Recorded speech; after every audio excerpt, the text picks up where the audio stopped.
মানুষ পারে না এমন কিছু নাই। মানুষ যা কল্পনা করতে পারে মানুষ তা করে দেখাতে পারে। এজন্য আমাদের কল্পনার জানালাটাকে বড় করতে হবে।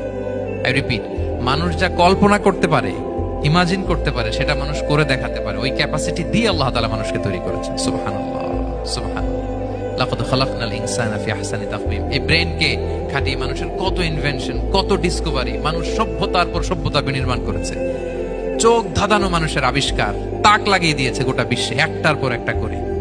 আল্লাহ এমন ভাবে মানুষকে তিনি তৈরি করেছেন। লাকাদ খালাকনাল ইনসানা ফি আহসানি তাকওয়িম। চমৎকার অবয়বে, তার দৈহিক অবয়ব যেমনি সুন্দর, তার বুদ্ধিগত, তার চিন্তাগত, তার ইন্টেলেক্ট, এটাও তেমন সুন্দর, এটাও তেমন চমৎকার। পৃথিবীর কোন প্রাণীকে আল্লাহ তাআলা এরকম হিউম্যান ব্রেনের মতো এরকম সফিস্টিকেটেড ব্রেন দিয়ে, ইন্টেলেক্ট দিয়ে তৈরি করেনি। এজন্য সব প্রাণী থেকে মানুষ আলাদা। সব প্রাণী থেকে মানুষের চিন্তা, বিবেক, বুদ্ধি এগুলো আলাদা।